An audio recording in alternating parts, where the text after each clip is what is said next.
Well, first of all, thank you everyone for coming today to this pre-production meeting of the Bloomington Opera Camp.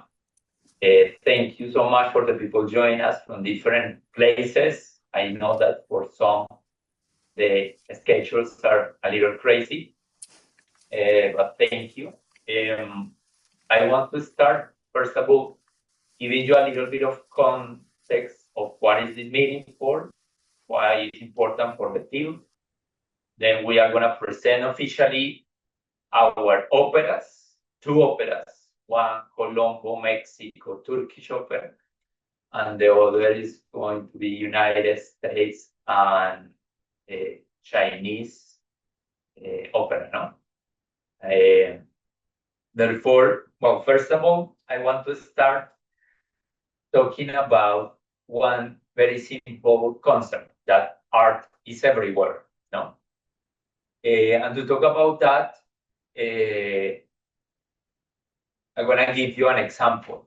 Let's put ourselves in a moment in which there is no art around our life, that there is no music to listen, that there is no, well, that there is no poetry to read to a loved one, a place where there is no fine arts to appreciate the beauty of nature, or a place that there is no dance to share when you are happy. It's a crazy world, right? And interestingly, in the performing arts, the classic performing arts, this type of horrible world is very close. Currently, we are less than 0.7% of people has ever experienced an opera, or less than 4.6% in the case of orchestras. We actually in orchestras have lost more than half of our full audiences in only 20 years. But why we are losing people if at the same time art is everywhere? No? We always enjoy art, we always enjoy different type of arts.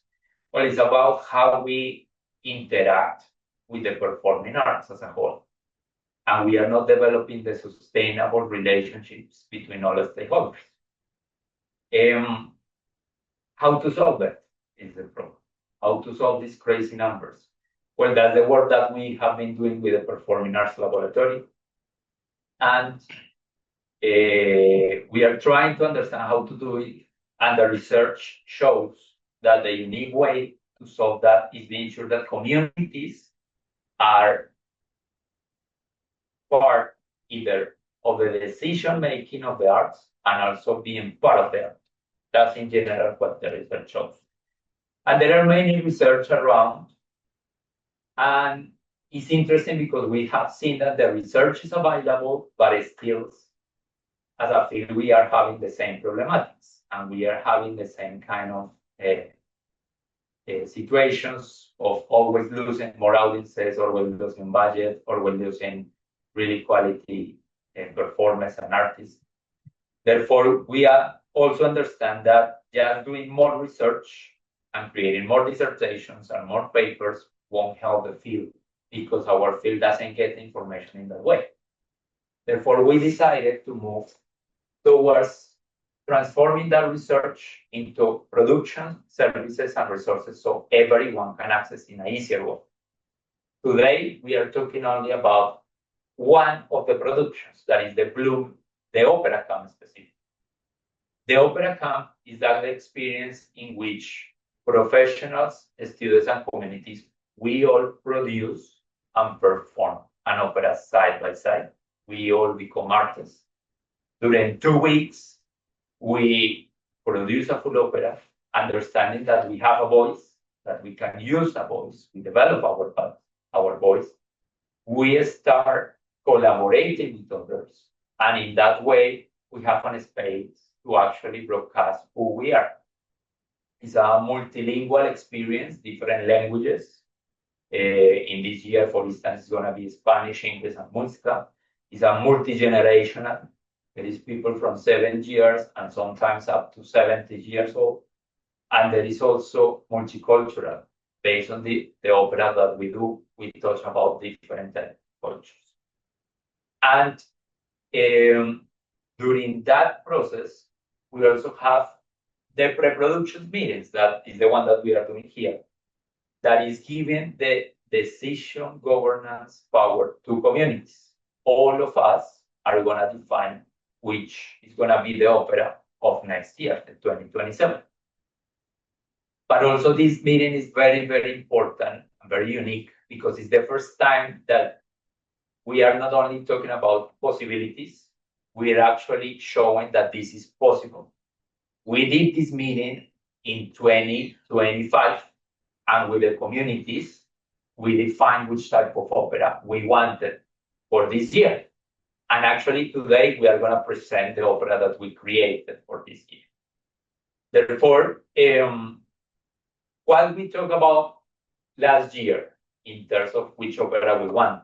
In general, we focus the meeting into defining which cultures and which values we wanted in the opera.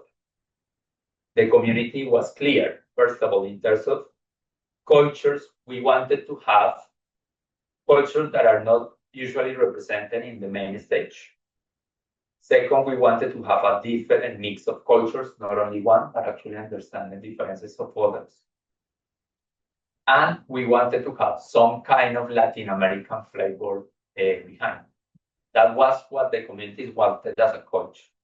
And in terms of values, there were many, but in general, the one that the community kind of wanted was, first of all, family values. We wanted to have family values in the opera.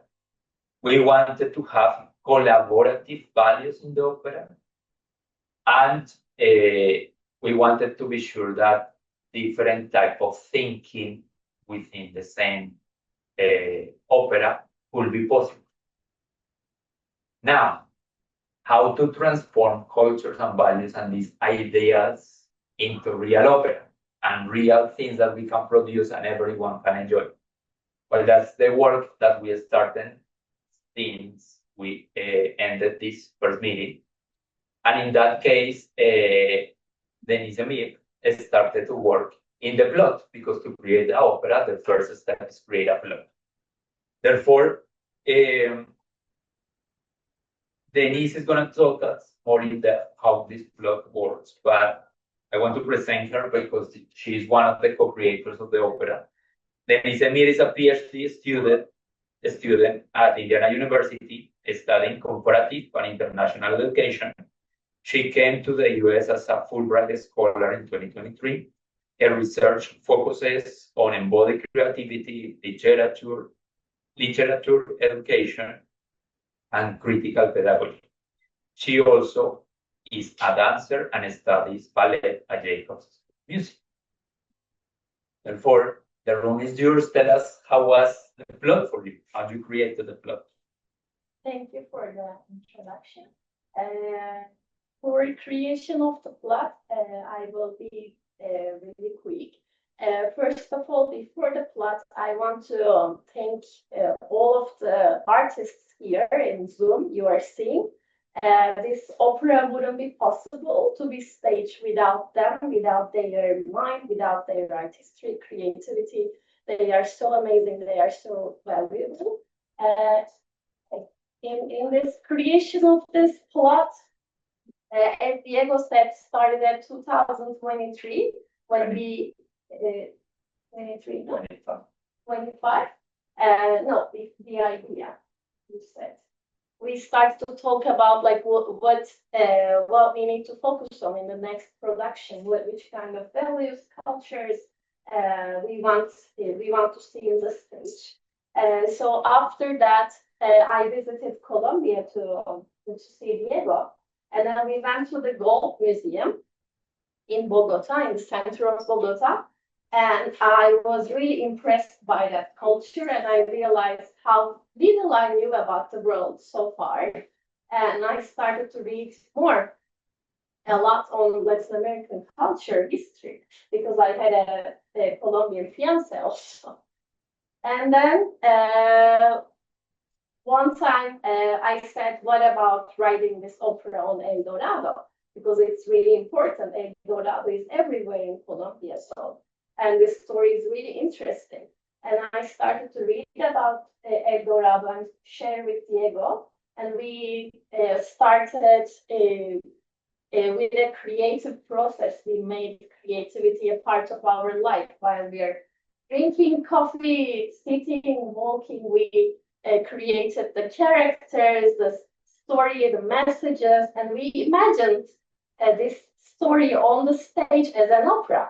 Of course, it wouldn't be possible without the composers, librettists, and without the leadership of Diego, of course. And this story is not about clash of civilizations. It is about empathy, collaboration between civilizations. Our first, the main character, Jupiter, in the first place, it looks like a journey, like an adventure, a story of Jupiter. But at the end, we find that it's actually a story of transformation. And so they will go in depth in the story. But this is my summary on like how story started. Thank you, and I am really happy to be part of this project. Yeah. After the meeting in 2025, we developed the plot, and when the plot was done, now is the process of in opera of creating a libretto and then the music, no?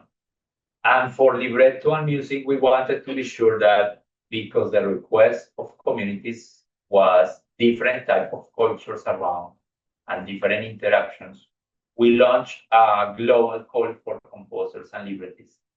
In that global call, we have more than 400 applications from 68 countries. It was a really tough decision. We were not expecting too much applications. Actually, it pushed us back around 2 months just to review everyone properly. And after that, we selected a cohort of one master composer and one master librettist, one fellow composer, one fellow librettist, and 2 apprentice composers. And we ended up not doing one, but actually 2 operas. Therefore, it was very interesting to see how the plot in both operas are done in a totally different way, but at the same time keep the structure of cultural balance. And for this one, we are going to start talking a little bit about the master opera, that is the one that we are going to produce and do the world premiere here in Bloomington this summer. That is called Buscando El Dorado. And in this case, one of the winners of this call is el Dr. Diego Sosa. He's a Mexican writer and academic with more than 20 years of professional experience. He holds a PhD in Media Arts and Drama from Royal Holloway, University of London. His work has been staged in Mexico, United States, and Europe, and he has written opera, theater, TV, film, and prose. Diego, welcome. Tell us about your process, how this was for you. Thank you. Well, it was a very interesting process, confronting the plot and then turning it into words and characters and bringing well, basically Deniz visions to life. And I began with one question: who am I? And I think it's a question that comes to our mind when we gain consciousness, and we struggle so hard to find an identity. That when we finally find one, we foolishly defend. We see them as threats to our own understanding of the world. But what would happen if we just kept our minds open? What would happen if we just stepped out of our comfort zone and simply admired human capacity for reasoning and creativity beyond our own cultural standards? But I think this is what Seeking El Dorado, Buscando El Dorado is about. When the sovereigns of the city struggles, and I'd like to talk a little bit about my vision of the story, but this brief summary of it. When the sovereign of the city struggles to find a way to keep their city prosper, they decide to kidnap the oblivious sibling of a noble yet arrogant hero so that they trick the people of El Dorado into showing them the location of the mysterious lake where people bathe in gold before the ruler of the city keeps their sibling forever. However, Jupiter, our hero, finds an unexpected home amongst the villagers, and therefore he gets confronted with the impossible decision of letting them know the truth behind their journey, risking exile or going back empty-handed to the sovereign, risking their sibling's life. Fortunately, Persephone, the ruler, realizes that they've made a mistake when Noah, Jupiter's kin, shows them that El Dorado is not a location, but a state of being that can be reached through thinking differently, dancing differently, and singing differently. Seeking El Dorado is an opera that invites us all to reflect on the many ways there are around the world of doing these things and the importance of doing them all with utter joy. We are an international ensemble that represents the values of Turkey, Colombia, Mexico, and the US, and who seek to give voice not only to the dominant cultures of our countries, but to the indigenous communities in them as well. Thank you.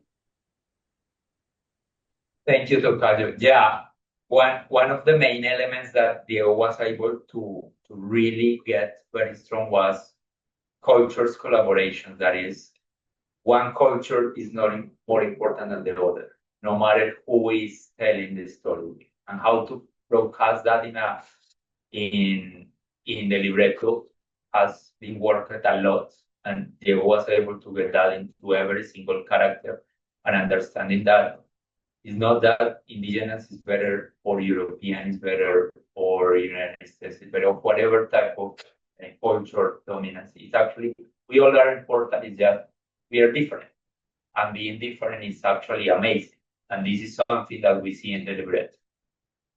And in addition to that, of course, when we have a libretto, then we have to have the music, because it's an opera.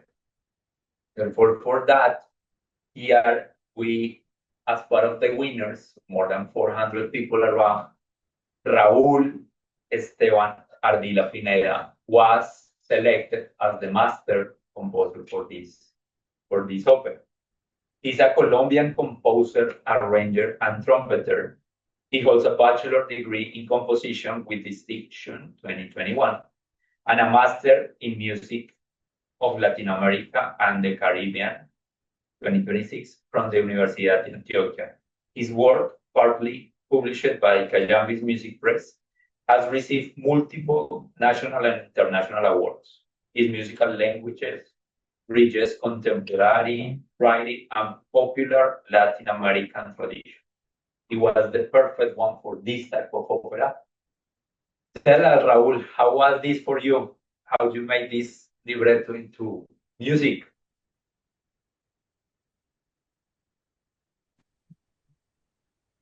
Thank you, Maestro. Hello, everyone.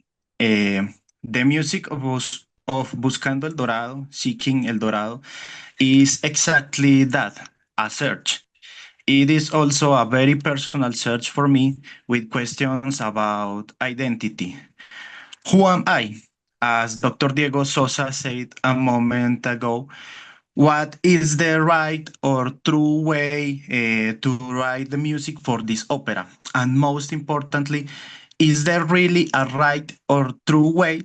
This is where the composition process has taken me to walk through what we can call liminal spaces. These are spaces between different kinds of music, between the Central European classical tradition and the Latin American path, but also between many Latin American and Caribbean styles, because the musical diversity is very large. In this way, the music does not try to give one clear answer.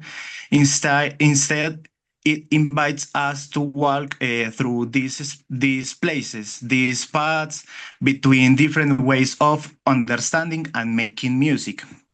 It suggests that we can find El Dorado in this place, where all paths are equally valid.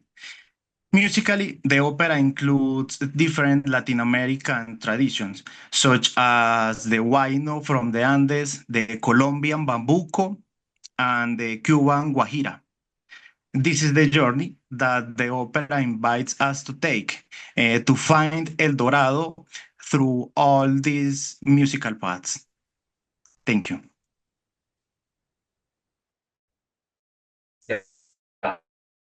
Thank you, Raul. It's amazing. We've been working with this for around 5 months, actually. We started with composers and librettists around November, December, and seeing how this has evolved until the last version of the opera, where you see that there are European traditions, but also Latin American traditions, but also multi-language, because the opera is originally in Spanish, English,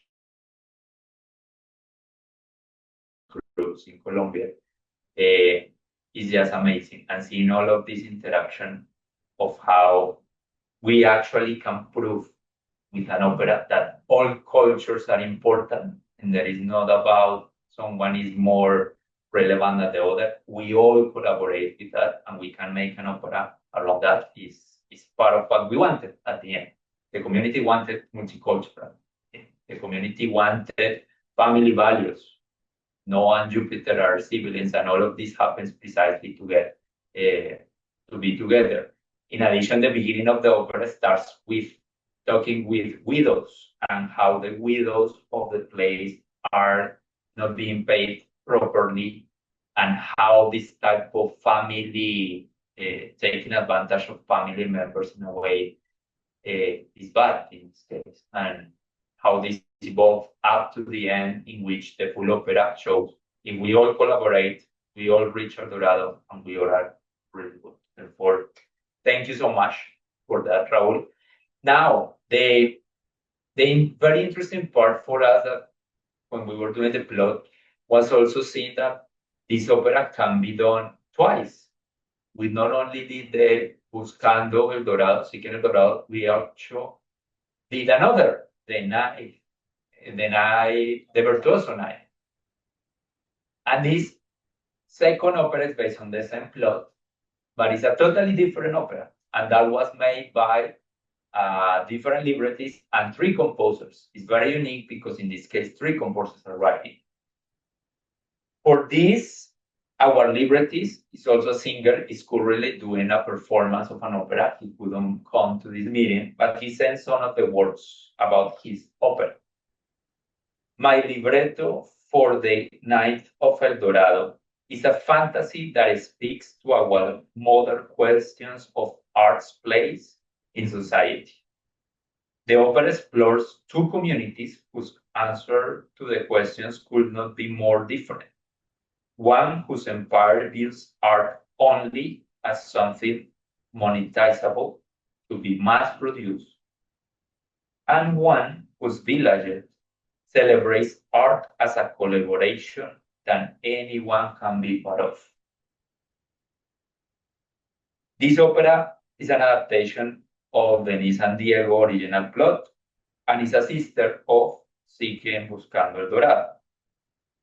In this case, the opera was composed by Robert Feng, by Zhang Fansu from China, Linda Uran from Croatia, and Sarah Wallinghouse from United States.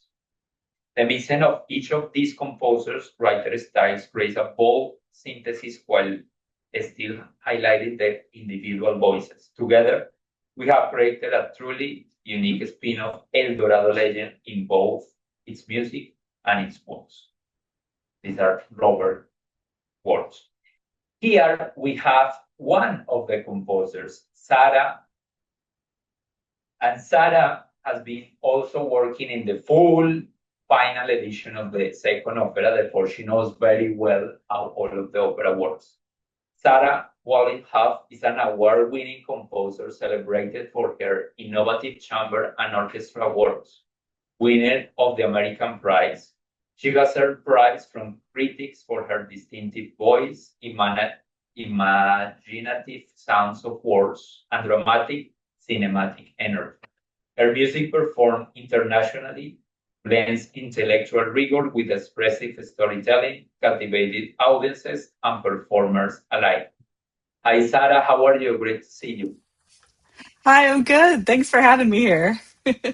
How was for you this process, composing with other two people, a librettist, another opera being in the making? I loved it. I love this concept of collaboration in being one of three composers.